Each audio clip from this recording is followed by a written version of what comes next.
Assalamualaikum warahmatullahi wabarakatuh. Waalaikumsalam warahmatullahi wabarakatuh. Perkenalkan, kami dari kelompok pertama yang beranggotakan saya Abdul Malik Akmal, yang kedua ada Suhatin Muhammad Arifin, yang ketiga ada Hemanan dan Muhammad, yang terakhir ada Muhammad Sultan. Pada siang hari ini kami akan menjelaskan tentang compliance, global ethos, and corporate wisdom values strategies as increasingly critical competitive advantage. Next, silakan. Oke, sekarang saya akan menjelaskan tentang strategic approach towards the challenge of corporate future viability. Next, Sam. Ya, ketika kita merenungkan berbagai tantangan yang dihadapi perusahaan saat ini, kita harus mengakui bahwa nilai-nilai dan budaya perusahaan akan menjadi pendorong utama untuk mengembangkan berbagai keunggulan kompetitif masa depan berikutnya. Dalam persaingan global, semakin banyak produk dan layanan yang disalin dalam periode waktu yang lebih singkat. Dengan demikian, semakin banyak proposisi penjualan unik dan keunggulan kompetitif terkikis memberi tekanan pada margin dan pendapatan, menurut Simon Kucher tahun 2014. Perkembangan ini tercermin oleh penyebaran apa yang disebut dengan affluent market, yaitu di mana lebih banyak produk dan layanan tersedia untuk konsumsi daripada orang punya waktu untuk melihat atau uang untuk membeli. Akhirnya, penggunaan sumber daya alam yang berlebihan, pergeseran kebiasaan konsumen, dan megatrend lainnya seperti masyarakat yang menua, populasi massal atau migrasi mempengaruhi perusahaan dengan cara tambahan. Next, Sam. Dalam menghadapi tantangan multidimensi ini, perusahaan perlu menemukan jawaban atas 4 perkembangan makrodimensi yang membentuk pasar masing-masing. Itu menurut Glauner tahun 2016. Yang pertama, mereka perlu membahas bagaimana bereaksi terhadap percepatan semua aspek dalam menjalankan bisnis. Yang kedua, mereka perlu belajar bagaimana bereaksi terhadap erosi dan keunggulan kompetitif. Yang ketiga, mereka harus membina kemampuan membangun tim antar budaya. Dan yang keempat, membantu mengembangkan, menanamkan, dan mempertahankan budaya perusahaan yang mampu menyelesaikan 3 tugas utama. Jadi pendekatan baru ini bertumpu pada pemahaman bahwa semua perusahaan adalah sistem sosial. Dan seperti semua sistem sosial lainnya, mereka ditentukan oleh 2 fakta. Pertama, korporasi tidak secara alami diberi entitas tetapi buatan manusia. Orang-orang menemukan perusahaan untuk membangun produk dan layanan yang tidak dapat dibuat oleh satu orang. Next, Sam. Next, Sam. Jadi definisi nilai-nilai adalah elemen inti yang dengannya memberikan makna, rasa, dan relevansi dengan dunia. Nilai menentukan apa yang penting dan berharga bagi kita, sebagai jalinan keyakinan yang terjalin tentang apa yang baik dan layak diperjuangkan. Jadi nilai-nilai merupakan sistem kepercayaan khusus dari alam sosial kita. Selanjutnya dilanjutkan oleh Mas Akmal. Mas.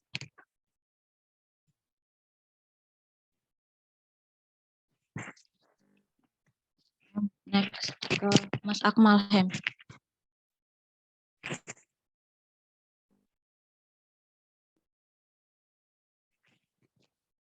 Mas Akmal.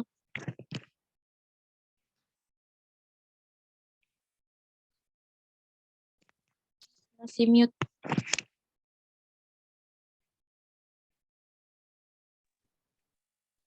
Sembilan titik 2 ya.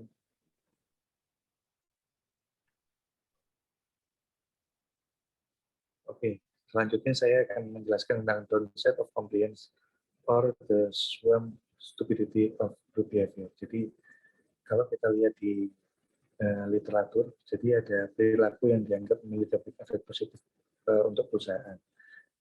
Jadi yang pertama itu ada hadir sebagai principal agen problem, di mana muncul sebagai pertanyaan bagaimana dengan cara apa perusahaan dapat menjamin bahwa agen yaitu karyawan, akan bertindak untuk kepentingan prinsipal dan bukan untuk kepentingan pribadi mereka, sehingga menyimpang dari tujuan perusahaan.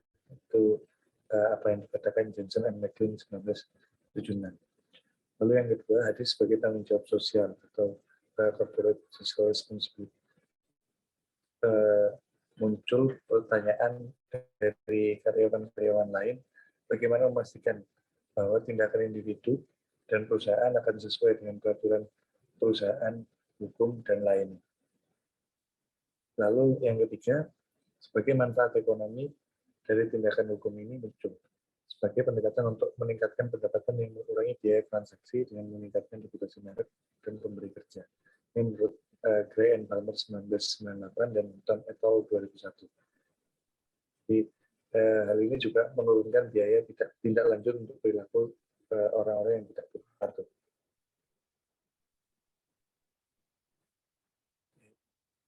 Selanjutnya, menghubungkan kepentingan hukum, sosial, dan ekologi dari pemangku kepentingan di luar perusahaan dengan tujuan ekonomi untuk meningkatkan pendapatan dan nilai perusahaan bagi pemegang saham.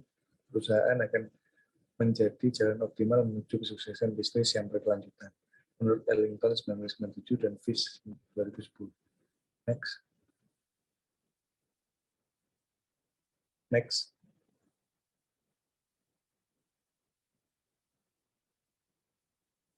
Tema mungkin bisa di next. Jadi ada yang dinamakan lingkaran umpan balik sistem, di mana yang pertamanya ada individu mengubah sistemnya menjadi bagiannya dengan menyuntikkan nilai-nilai individual mereka ke dalamnya. Lalu yang kedua, nilai yang diubah dari sistem mempengaruhi sistem dan tindakan semua orang lainnya dalam siklus pengetahuan ini. Proses transformasi awal diperkuat. Next. Selanjutnya 93 kita membahas tentang high performance teams and solution of the paradox of modern management. Jadi menurut pendekatan fokus ekonomi pemegang saham, tujuan perusahaan adalah meningkatkan pendapatan bagi pemegang saham, sehingga meningkatkan kekayaan bangsa di mana perusahaan merupakan bagian yang tidak terpisahkan. Itu menurut Rappaport 1986 dan Goethart et al. 2015. Jadi menurut pendekatan pemangku kepentingan atau triple bottom line, tujuan perusahaan adalah bertindak secara bertanggung jawab dengan meningkatkan manfaat bagi semua yang terkena dampak kegiatan perusahaan. Elkington 1997 dan Fish 2010. Menurut pendekatan mikrosistemik untuk kelangsungan hidup perusahaan, tujuan perusahaan adalah meningkatkan daya saing untuk mempertahankan kelangsungan hidup perusahaan di masa depan. Ini menurut Glauners 2016 dan 2017. Next.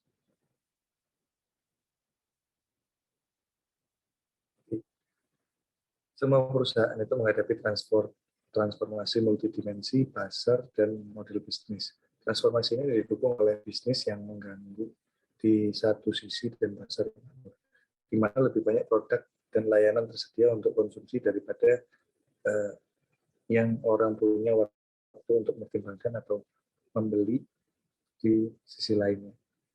Jadi untuk unggul dalam lingkungan seperti itu, perusahaan harus membangun hubungan terbuka antar manusia, baik di dalam maupun di luar organisasi mereka. Hubungan jaringan terbuka seperti itu memberikan manfaat besar bagi semua yang merupakan bagian dari perusahaan, termasuk karyawan, pelanggan, dan pemasok, sehingga berkontribusi pada kesehatan dan keberlanjutan pasar, sehingga keseluruhannya di mana mereka beroperasi. Oleh karena itu, strategi perusahaan harus berurusan dengan dua pertanyaan kunci yang terkait dengan ini. Next. Selanjutnya akan berikutnya saya akan melanjutkan presentasi dari Mas Akmal untuk kita akan membahas tentang ethical truth table kebenaran etis ya. Perusahaan itu selalu ingin memiliki kemampuan untuk mengelola tim bekerja tinggi dengan cara meminimalkan konflik yang ada dalam perusahaan dan meningkatkan keragaman dalam konteks untuk meningkatkan kompleksitas eksternalnya. Dan perusahaan pasti ingin tentu tidak hanya secara internal kuat, tapi juga secara eksternal kuat dengan terciptalah model bisnis yang dapat mencapai tujuan perusahaan itu sendiri. Dan di sini tabel kebenaran etis tidak hanya menekankan pada apakah budaya perusahaan atau dilihat dari secara aspek internal itu dapat berjalan secara etis, tapi juga akan meneliti apakah model bisnis yang diangkat atau dipakai sesuai dengan manfaat untuk perusahaan sendiri dan sesuai dengan nilai-nilai etis di dunia. Dapat kita lihat di tabel di samping ini ya, tabel 9.1, data perbandingan yaitu etis di dalam dengan di luar, atau kita bisa sebut sebagai goal model bisnis, ataupun hubungan dengan stakeholder yang eksternal. Dan sisi kiri behavior inward oriented itu lebih ke internal perusahaan seperti budaya maupun keperluan terkait internal stakeholder. Kalau di tabel pertama kita bisa melihat, kita kasih contoh perusahaan X memiliki perusahaan yang memiliki nilai budaya yang etis dan juga memiliki model bisnis yang sehat, atau kita bisa katakan secara etis. Ini adalah impian dari semua perusahaan. Tetapi pada kenyataannya perusahaan akan fokus di salah satunya, yaitu antara mereka fokus pada etisnya di internal ataupun fokus pada etisnya untuk eksternal. Jadi pada tabel 2 kita dapat melihat perusahaan lebih fokus untuk etisnya ditaruh di dalam internal perusahaan seperti budaya perusahaan dengan mungkin membuat kenyamanan untuk karyawan, membuat sistem prosedur yang sesuai dengan etis yang ada di dunia, tapi untuk model bisnisnya mereka kurang etis dalam berperilaku praktik bisnisnya.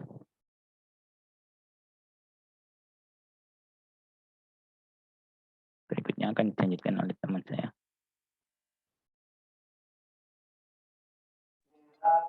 Baik, di sini saya akan melanjutkan dari Mas Hema, yang mana di sini corporate wisdom, corporate virtues and global ethos, value strategies to the competitive advantage of tomorrow.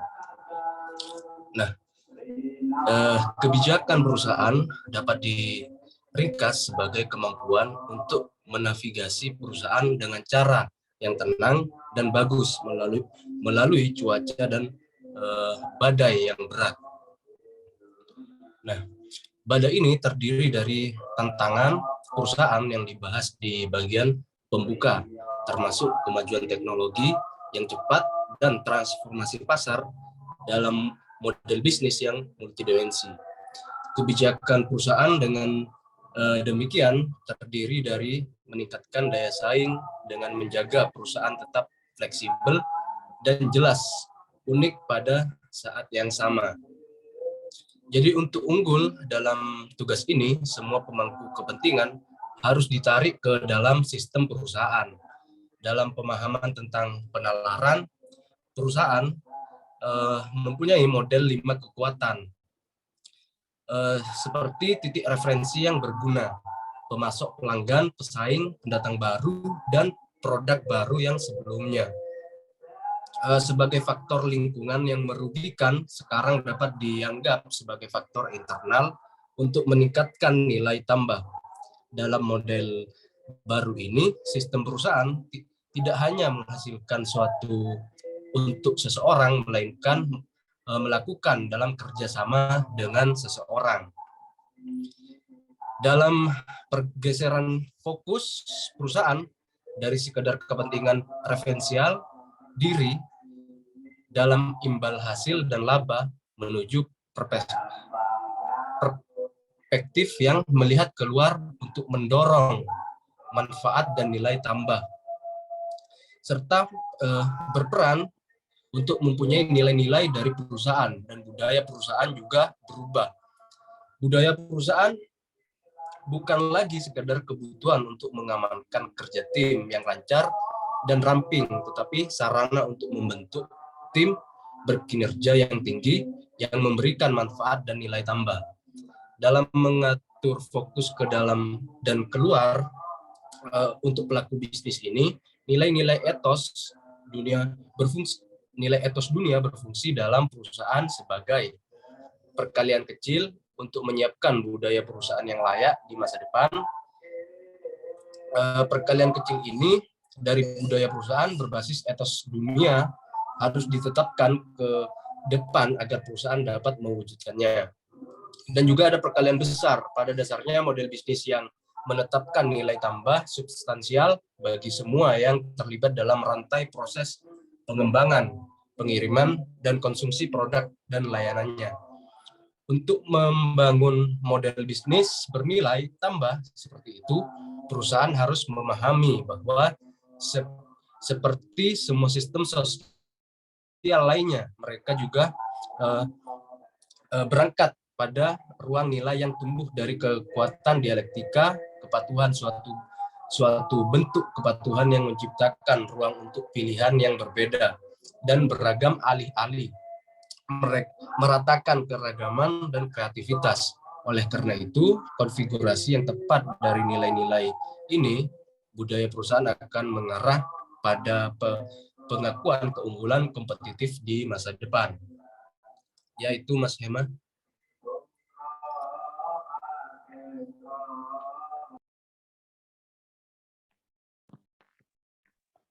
Oke, berikutnya saya akan melanjutkan presentasi Mas Wildan tentang values target and the competitive advantage of tomorrow. Sekarang perusahaan tidak hanya fokus pada pembangunan perilaku atau budaya etis yang patuh terhadap hukum, tetapi perusahaan juga harus dapat membangun budaya yang dapat menjadi dasar atau fondasi perusahaan untuk menjadi unggul dan bertahan di dunia global. Menurut Glauner 2014 dan 2015, perusahaan perlu membuat dan meningkatkan kebijaksanaan yang dapat memberikan nilai tambah yang unik. Inilah yang membuat sebuah perusahaan berbeda dan dapat berkompetisi secara global dan menjadi perusahaan yang dapat memimpin di sektor industrinya dan dapat bertahan dalam cukup waktu lama dengan membuat tidak hanya budaya etis yang patuh, tetapi juga membuat budaya etis ini menjadi landasan sebagai menjadi unggulan di perusahaan global. Sekian presentasi dari kelompok 1. Terima kasih banyak atas perhatiannya. Terima kasih atas perhatiannya. Sekian dari kami. Assalamualaikum warahmatullahi wabarakatuh.